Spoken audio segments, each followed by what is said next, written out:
Halo, assalamualaikum warahmatullahi wabarakatuh, bro. Siang ini gue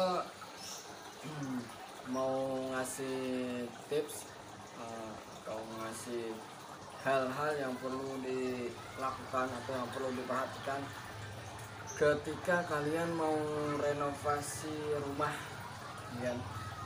Terutama kalian ketika mau ambil perumahan yang di Metro Panjang ini, ya, perumahan subsidi, perumahan KPR.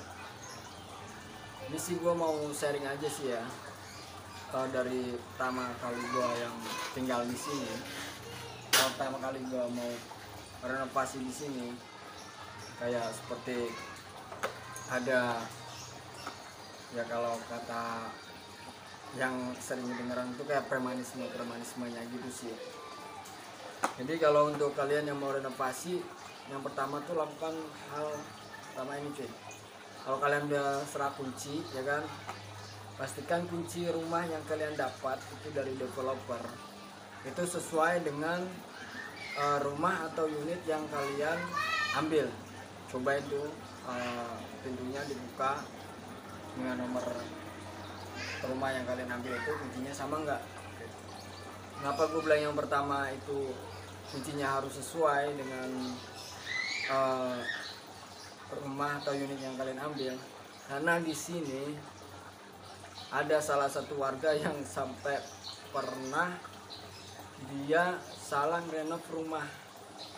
Jadi yang dia renov tuh bukan rumahnya dia, cuy. Dia malah renov rumahnya orang. Jadi ceritanya dia dapat kunci, dia cobain di rumah yang diambil itu, dicobain cuman nggak pas, nggak bisa tuh kuncinya, nggak sesuai.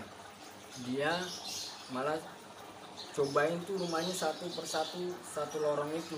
Nah, ketika salah satu rumah yang cocok, plek, dianggap itu rumahnya yang diambil.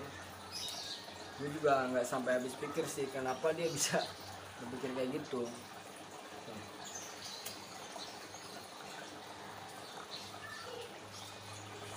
Yang kedua yang perlu kalian perhatikan,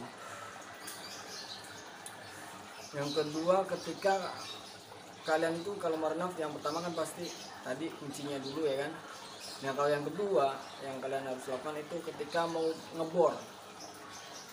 Ketika kalian mau ngebor air di sini, di perumahan ini, ya kan, lebih baik kalian ngebor, lakukan itu di saat musim kemarau. Oke. Kenapa gue bilang ngebor di saat musim kemarau? Karena di sini ada sebagian warganya atau rumah itu yang tekor airnya di saat musim kemarau. Nah, kalau kalian ngebornya di saat musim kemarau, pasti ada kan itu agak dangkal, jadi ngebornya lebih agak dalam, ya kan. Setidaknya buat ngejaga ketika musim kemarau kalian nggak kehabisan air di situ. Alhamdulillah sih di rumah gua ini belum pernah tekor, ya kan, selama 2 tahun ini di sini. Itu ketika pengeboran kalian harus pilih waktu ketika musim kemarau, kita lagi trik-triknya. Dan pengeboran di sini itu rata-rata dalamnya 38 meter atau 40 meter sampai 60 meter, cuy, ada. Soalnya di sini rumahnya kan nggak rata gitu kayak perumahan lain, ya kan, yang di tengah sawah rata begitu, jadi enak. Nah, kalau di sini tuh perumahannya unik, set plan-nya tuh kayak pulau Indonesia, ya kan. Jadi cabang di sini, cabang di sini, cabang di sini, ya gitu. Makanya ada yang cukup dengan 38 meter airnya udah kenceng, ya kan. Ada yang perlu di atas 50 meter ngebornya. Makanya di sini ngebor itu kisaran harga 9 juta sampai 10 jutaan untuk ngebornya aja.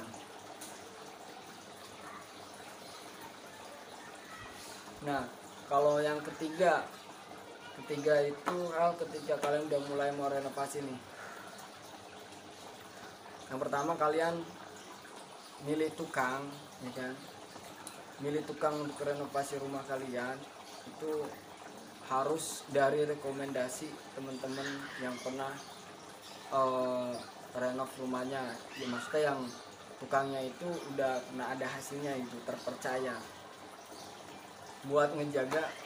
Soalnya di sini itu ada sebagian rumah ketika renov itu tukangnya atau pemborongnya itu enggak bertanggung jawab. Jadi bukan gak bertanggung jawab gimana ya, jadi dia ngerjain di setengah, belum finish 100%, itu kabur cuy.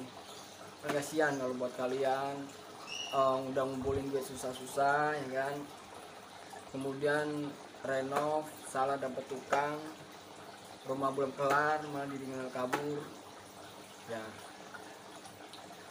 Maka itu kalian harus pilih tukang yang setidaknya bisa dipercaya atau rekomendasi dari tetangga teman kalian yang kalian kenal itu ya.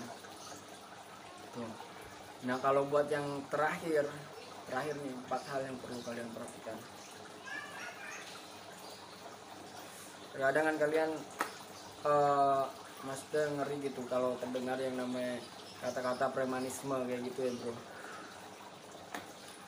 Sebenarnya sih di perumahan sini udah nggak ada lah kalau menurut gue yang namanya premanisme ya kan.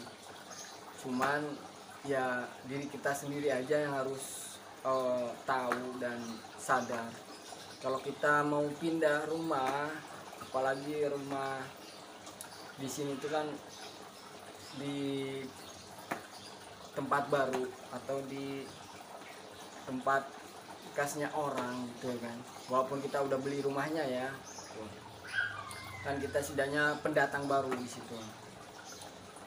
Kalau premanisme bukan, jadi pengertian kita aja. Mungkin kalau ada sebagian orang meminta atau mendatengin kita, misalkan ngaku-ngaku dari mana gitu ya kan, kemudian minta keuangan, yang perhatikan kalian harus konfirmasi dulu. Ya sediain lah uang buat rokok ya kan, namanya kita pendatang.